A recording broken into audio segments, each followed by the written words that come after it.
I stared at the cream-colored envelope sitting on my desk, the gold embossed lettering catching the morning light. Annual Morrison Family Christmas Dinner, it read, followed by an address I knew all too well. 782 Oakwood Drive. The family estate where I'd spent countless holidays being reminded of my place in the hierarchy. My fingers traced the edge of the invitation. 3 years had passed since I'd attended their precious dinner. 3 years of building, planning, and waiting. Now holding this invitation felt different. This time, I wasn't the charity case cousin they'd all whispered about. I was the CEO of Walker Industries, and as of tomorrow morning, the new owner of Morrison Technologies. Though they didn't know that part yet. Ms. Walker? My assistant Sarah's voice came through the intercom. The final acquisition papers just arrived from legal. Send them in, I replied, sliding the invitation into my drawer.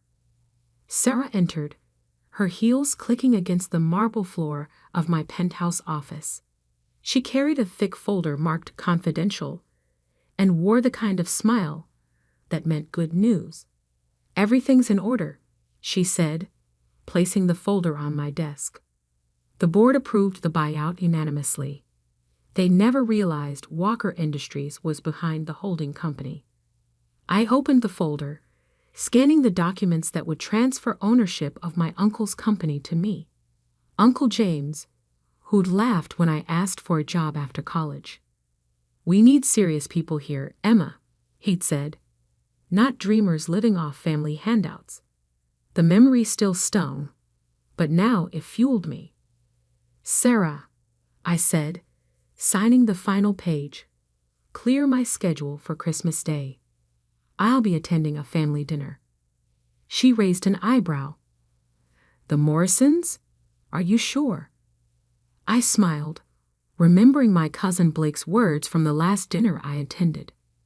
When are you going to stop embarrassing the family and do something with your life? Oh yes, I replied. It's time they learned what I've done with my life. The week before Christmas passed in a blur of meetings and preparations. The acquisition was set to complete at exactly 2 p.m. on Christmas Day.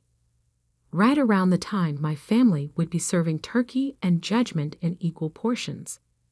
I chose my outfit carefully that morning. A simple black dress that probably cost more than my cousin Blake's monthly salary, though you'd never guess by looking at it. No flashy labels, no obvious signs of wealth. Let them think I was still struggling. The reveal would be sweeter that way. As I pulled up to the mansion in my modest car, not the Bentley I usually drove, memories flooded back. Every Christmas dinner, every snide comment, every time they'd made me feel small. Emma, my Aunt Patricia's voice carried across the driveway, sticky sweet with fake concern. We weren't sure you'd come. Times must be difficult. I smiled, clutching my simple handbag that held nothing but my phone and the acquisition papers. Thank you for inviting me, Aunt Patricia. Inside, the house smelled of pine and pretension. Crystal glasses clinked as relatives milled about, their designer clothes and jewelry competing for attention. My cousin Blake stood by the fireplace, holding court with his usual admirers. Well, look who it is, he called out, loud enough for everyone to hear. The prodigal cousin returns. Still working at that startup, Emma? Or have you finally found a real job? I kept my face neutral. If he only knew that his real job at Morrison Technologies would belong to me in less than 2 hours. I'm managing, I said quietly, playing my part. Uncle James appeared, drink in hand. Emma, surprised to see you here. Though I suppose free dinner is hard to pass up these days. The room tittered with polite laughter. I took a seat at the massive dining table, carefully arranged with the best china and crystal. As always, they'd placed me near the kitchen door, the subtle positioning of the family disappointment. Aunt Patricia began serving turkey, making sure everyone knew she'd had it specially prepared by a chef who trained in Paris. The conversation flowed around me, mostly about business deals and vacation homes. Speaking of business, Blake announced, "We just closed a major acquisition at Morrison. Dad's company is about to double in size." I bit back a smile. The acquisition he was talking about was a smokescreen, a small deal we'd let them think they were winning while we quietly bought up their shares through various shell companies. "Still living off handouts?" my cousin Jessica asked, not even trying to hide her smirk as she passed the cranberry sauce. "I heard you were seen looking at apartments in the East Side. Bit above your means, isn't it?" I checked my watch. 1:58 p.m. Almost time. "You know," Blake continued, swirling his wine, "if you need help finding something more suitable to your situation, I know some affordable neighborhoods." 2:00 p.m. Right on schedule, the doorbell rang. The room fell quiet. No one was expected at this hour. "I'll get it," Aunt Patricia said, but I stood up. "No, please. Allow me." I walked to the door, feeling their eyes on my back. Opening it, I found Sarah standing there in her impeccable suit, tablet in hand. "Ms. Walker," she said crisply, loud enough for everyone to hear, "your acquisition of Morrison Technologies is complete. The board has been notified, and the press release goes out in 5 minutes." The silence behind me was deafening. I turned to face my family, finally allowing myself to smile. "Thank you, Sarah. Please let the board know I'll be making some changes, starting with the leadership." Uncle James's glass slipped from his hand, shattering on the hardwood floor. Blake's face had gone completely white. What is she talking about?" Aunt Patricia whispered. I pulled out my phone, showing them the press release that was about to go live. "Walker Industries acquires Morrison Technologies in surprise takeover." "Walker Industries," Blake stammered. "But that's my company. I finished for him. The one I built while you were all too busy mocking me to notice. Now, shall we discuss those affordable neighborhoods you mentioned? Because I believe you'll all be looking for new jobs soon." The turkey was getting cold, but suddenly, no one was interested in eating. And this was just the beginning. The room froze. Silverware clattered against china as hands went limp with shock. Uncle James stumbled to his feet, his face turning an alarming shade of red. "This is impossible," he sputtered. "Walker Industries is a multi-billion-dollar company. They've been buying up tech firms across the country. You couldn't possibly." I pulled out the acquisition papers from my handbag, laying them carefully between the turkey and cranberry sauce. "Would you like to see the documentation, Uncle James? Or perhaps you prefer to check your email? The board should have notified you by now." As if on cue, phones started buzzing around the table. The press release had gone live. Blake lunged for his phone, fingers trembling as he pulled up the announcement. "Emma Walker, CEO of Walker Industries, announces complete acquisition of Morrison Technologies." He read aloud, voice cracking. "This is some kind of joke. Like when you told the board I wasn't qualified for an entry-level position." I asked, maintaining eye contact. "No, cousin. This isn't a joke. This is business." Aunt Patricia gripped the back of her chair, knuckles white. But you were struggling. Living in that tiny apartment, driving that old car." I smiled, remembering all the times they'd commented on my modest lifestyle. "That apartment? It's one of 50 properties I own in the city. The car? A choice, not a necessity. You see, While you were all busy flaunting your wealth, I was building mine. Sarah stepped forward, tablet still in hand. Ms. Walker, the transition team is ready. Would you like me to begin implementing the leadership changes now? Uncle James slammed his hand on the table. Now wait just a minute. You can't just walk in here and... I can. I cut him off calmly. And I will. But first, let me share a story. Since we're having such a lovely family dinner. I took my seat again, smoothing my dress. The power shift in the room was palpable. Every eye was fixed on me, including those of relatives who'd barely acknowledged my existence for years. 6 years ago, I came to you with a business proposal. I began, looking directly at Uncle James. A digital payment processing system that could revolutionize how small businesses handle transactions. You laughed me out of your office, said I was playing entrepreneur. Remember? He swallowed hard, but said nothing. So I took my proposal elsewhere. Built it myself. That system now handles over $50 billion in annual transactions. But that was just the beginning. I paused, taking a sip of water. While you were all busy mocking my startup, I was acquiring companies across 3 continents, always through holding companies, always quietly. Morrison Technologies was just the latest piece of the puzzle. Why? Blake's voice was barely a whisper. Why not tell us? I turned to him, remembering every snide comment, every deliberate exclusion. Because you needed to learn something. All of you did. Success isn't about showing off. It's about substance. Something this family seems to have forgotten. Sarah cleared her throat softly.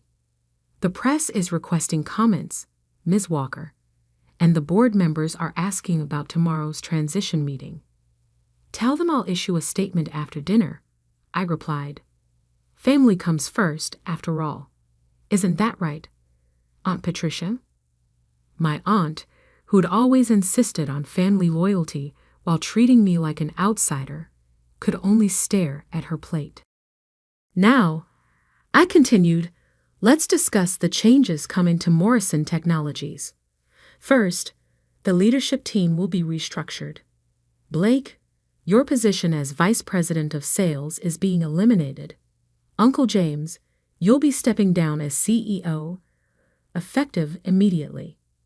You can't do this. Uncle James found his voice again. The board has already approved everything. I finished for him. They were quite impressed with Walker Industries' track record. Unlike Morrison's recent performance, Jessica, who'd made the comment about handouts earlier, pushed her chair back. This is ridiculous. I'm calling our lawyers. Feel free, I smiled. They've already reviewed and approved the acquisition. But while you're at it, you might want to call a recruiter too. Your position is also being eliminated. The room erupted in chaos. Voices raised in protest, threats of lawsuits, pleas for reconsideration. I let it wash over me, remembering all the times I'd sat quietly while they belittled my dreams. Sarah stepped closer. Should I have security on standby? That won't be necessary, I replied, loud enough for everyone to hear. My family may have forgotten their manners, but I'm sure they can handle this professionally. Can't you? The silence that followed was deafening. Now, I stood, straightening my simple black dress. I believe there's dessert. Aunt Patricia always serves her famous apple pie at Christmas. Though I suspect it's not actually homemade, is it? The bakery on 5th Street does excellent work. Aunt Patricia's face flushed. Another carefully maintained illusion shattered. Before we continue, I pulled out a stack of envelopes from my bag.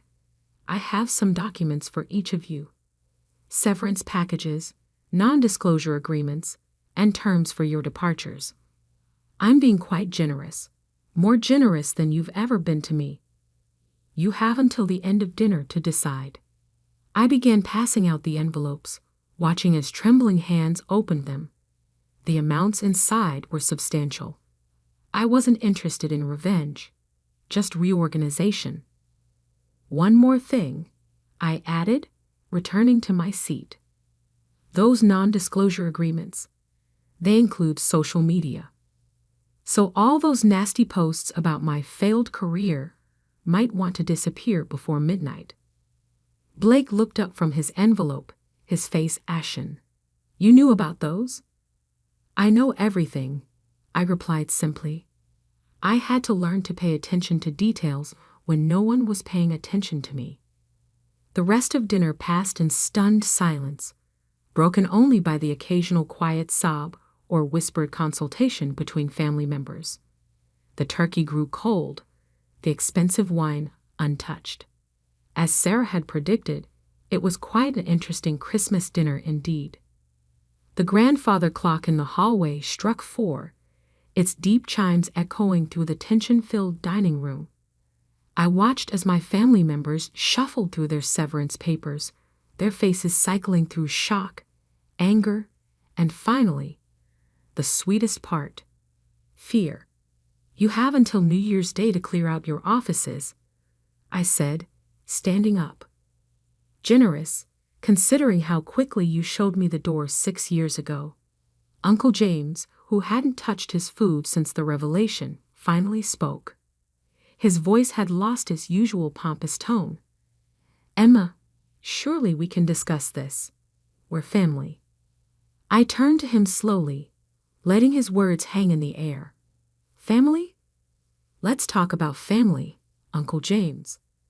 When Aunt Marie died, and I needed help with Mom's medical bills, where was family then? When I slept in my car for 3 months while building my company, did family notice? You slept in your car? Aunt Patricia interrupted, her perfectly made-up face crumpling. But why didn't you say something? Would you have listened? I asked quietly. Or would you have used it as another reason to mock me at Sunday brunch? The silence that followed was answer enough. Sarah stepped forward again. Ms. Walker, the board is requesting an immediate video conference, and Mr. Sterling from the Times is asking for an exclusive. I nodded, then turned back to my family. You'll find complete instructions in your packets. The transition team will assist you with the handover. Please don't make this more difficult than it needs to be. Blake, who had been uncharacteristically quiet, suddenly stood up. Wait. Just wait. He pulled out his phone, fingers trembling as he pulled up something. Is this why you were at the Thompson merger last month? In the background of this photo. That's you, isn't it? I glanced at the society page photo he'd found. Indeed, I was visible in the background, speaking with the CEO of one of the largest tech companies in the country. Yes, unlike some people, I prefer to do my work quietly.